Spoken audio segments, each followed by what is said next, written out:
سڵاتان لەبێت وەم کاتتان باش بینەرانی خۆشەویستی تەلەڤیزیۆنی کۆمەڵە بە یارمەتی هاوڕێیانی هاوکارم لەگەڵتانم بۆ پێشکەشکردنی گەشتی هەواڵەکانی ڕۆژی چوارشەممە سەرەتا سەردێڕی گرنگترین هەواڵەکان کۆبوونەوەی ناڕزایەتی کرێکارانی شرکەتی پویانەخی ئیلام بانکێشتی ئیدریس مەنبەری بە مەبەستی تێپەڕاندنی ماوەی بەندکرانەکەی تێکۆشان بۆ ئازادی سیسیل کۆهلەر و ژاک پاریس سەرکەوتوو بوو کۆبوونەوەی کرێکارانی شرکەتی نەوتی فەلات قاڕەی شاغەڵ لە دوورگەی سیری و ئازادی کاتی داود ڕەزەوی لە زیندانی ئەڤین.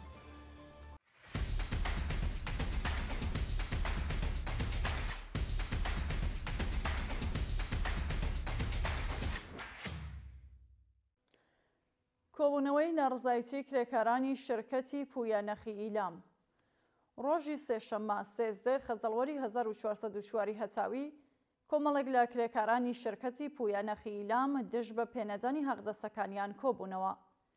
بەشداربوانی کۆبوونەوەکە ئاماژە بەوە دەکەن کە بۆ ماوەی چەند مانگە بەهۆی قەیرانی یابووریە و شرکەتە داخراوە و بۆ هۆیەوە بەدەیان کرێکار لەسەر کارەکانیان دەرکراون.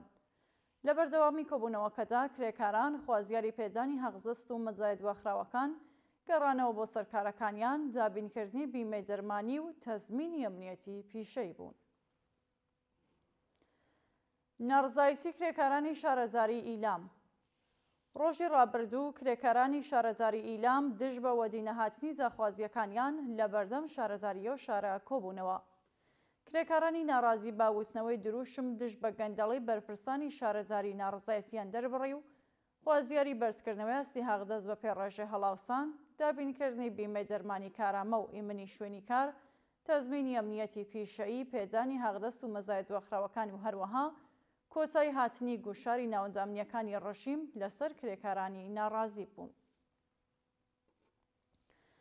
بانکێشتی ئیدریس مەنبەری بە مەبەستی تێپەڕاندنی ماوەی بەندکرانەکەی ئیدریس مەنبەری لە دەستبەسەرکراوانی شۆڕشی ژن ژیان ئازادی بە مەبەستی تێپەڕاندنی ماوەی بەندکرانەکەی بانکێشتی دادگای شاری سنەکرا. بەپێی راپۆرتەکان ناوبراو ڕێکەوتی 27 سەرماوەزی 1401 یەساوی بە هێرشی هێزەکانی ئیدارەی ئیتلاعاتی شاری سنە بۆ سەر ماڵەکەی دەستبەسەر و مانگی ڕێبەندانی هەمان ساڵ بە دانانی بارمتە بە شێوازێکی کاتی ئازادکرا. پاشان ئەو هاوڵاتیە لە چەند کۆبوونەوەی دادگای ئینقلابی سنە بە تۆمەتی سازکردنی گروپ بە مەبەستی تێکدانی ئەمنیەتی وڵات حکمی 3 ساڵ بەندکرانی بەسەردا سەپێنرا کە دواتر 1 ساڵ لە حکومەکەی بۆ زیندانی تالیقی گۆڕدرا. ڕێزگرتن لە یادی نەسرین قادری لەلایەن بنەماڵەکەیەوە ڕۆژی سێشەممە 13 خەزەڵوەری 1404 هەتاوی بنەماڵەی نەسرین قادری لا گیانبەختکردوانی شۆڕشی ژینا بە سەردانی گۆڵکۆی ڕۆڵەکەیان یادیە و ئازیزەیان بەرز ڕاگرت. نەسرین قادری هاوڵاتی خەڵکی شاری مەریوان ڕێکەوتی 13 خەزەڵوەری 1401 هەتاوی کاتێک هێزە سەرکوتگەرەکانی ڕژیمی کۆماری ئیسلامی بە مەبەستی دەستبەسەرکرانی هێرشیان کردە سەر ماڵەکەی بەهۆی توندوتیژی و لێدانی ئەو هێزانەوە بریندار و ڕەوانەی نەخۆشخانەکرا کە پاشان بەهۆی سەختی برینەکانی گیانی بەخت کرد. بنەماڵەی ئەو گیان بەخت کردووە ڕۆژی ڕابردوو بە سەردانی گۆڵکۆیەوە ئازیزە و دانانی گوڵی سوور لەسەر گۆڵکۆکەی یادی ئەو قارەمانەیان بەرز ڕاگرت و پەیمانیان لەگەڵ هاواتەکانی نوێ کردەوە. تێکۆشان بۆ ئازادی سیسیل کۆهلەر و ژاک پاریس سەرکەوتوو بوو. بە دوای ماوەها جمهوری ئیسلامی دوو کەس لە چالاکوانانی کرێکاری خۆشناو سیسیل کۆهلەر و ژاک پاریسی فەڕەنسی ڕۆژی سێشەممە 13 خەزەڵوەرە ئازاد کرد.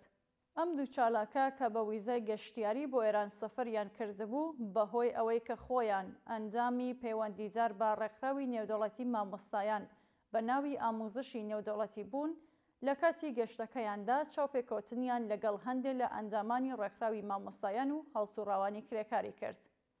ئێدارەی ئیتلاعات کە پێشتر بۆیان پلانێکی دانابوو لە ڕۆژی 21 گوڵانی 1402 دەستگیریانی کرد. سەرەتا بە تاوانی تێکدانی ئەمنیەتی گشتی تاوانبارکران کە بووە هۆی ناڕزایەتی لە نێوان چالاکوانان و ڕێکخراوەکانی کرێکاری. لە ئیدارەی ئیتلاعات دوای لێپرسینەوە دۆسیە تازەیان لە پەیوەند لەگەڵ سیخۆڕی بۆ فەرەنسا سازکرا کە ئەمەش ئاگری ناڕزایەتیەکانی خەڵکی زیاتر کرد. پاشان ئەم تاوانەیان گەورەتر کرد و گوتیان باسی خۆڕی بۆ ئیسرائیل تۆمەتبارن. بەڵام وەک دەوترێت خەزە بە بەردی خڕ ناچەسبێت. ئەم تاوانەش درۆ و بێبنەما بوو. لە کۆتاییدا ڕژیم بەهۆی گۆڕینی زیندانیانی سیاسی ناچار بوو ئەو دۆ شارۆمەندە فەرانسەویە ئازاد بکات. کۆبوونەوەی کرێکارانی شرکەتی نەوتی فەلات قاڕەی شاغەڵ لە دوورگەی سیری. ڕۆژی ڕابردوو کۆمەڵێک لە کرێکارانی شرکەتی نەوتی فەلات قاڕەی شاغەڵ لە دوورگەی سیری دژ بە وەدی نەهاتنی داخوازیەکانیان دەستیان لە کارکێشایەوە و کۆبوونەوە. کرێکارانی ناڕازی بە وتنەوەی دروشم دژ بە بایەخنەدانی بەرپرسانی ڕژیم بە داخوازیەکان و هەڵگرتنی پلاکارد، خوازیاری بەرزکردنەوەی ئاستی هەغدەست بە پێڕێژەی هەڵاوسان، دابینکردنی بیمەی دەرمانی کارامە، ئیمنی شوێنی کار، ئەمنیەتی پیشەی و ئیمکاناتی ڕفاهی، وەرگرتنی هێزی کاری نوێ، بەکردەوە دەرهاتنی یاسای 15 ڕۆژ کار و 15 ڕۆژ پشودان، گەڕانەوەی ئەو بڕەپارە کە وەکو باج لەسەر هەغدەستەکانیان کەم کراوە و هەروەها سەربەخۆیی سندوقی خانەنشینکراوانی سرعەتی نەوت بوون. دووە هەواڵ ئازادی کاتی داود ڕەزەوی لە زیندانی ئەڤین. داود ڕەزەوی چالاکی سنفی و ئەندامی بەڕێوەبەری سندیکای شرکەتی واحد بە دانانی بارمتە بە شێوازێکی کاتی پاش 3 ساڵ بەندکران لە زیندانی ئەڤین ئازاد کرا.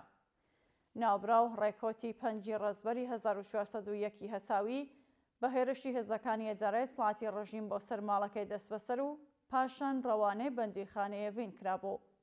ئەو هاوڵاتیە با کۆبوونەوەی چالاکانی مەدەنی و سنفی لە بەردەم زیندانی ئەڤین پێشوازی لیکرا و لە کۆبوونەوەکەدا خوازیاری ئازادی دەستبەجێ هەموو چالاکانی سیاسی، کرێکاری، مەدەنی و بەندکراوانی عەقیدەتی بوو.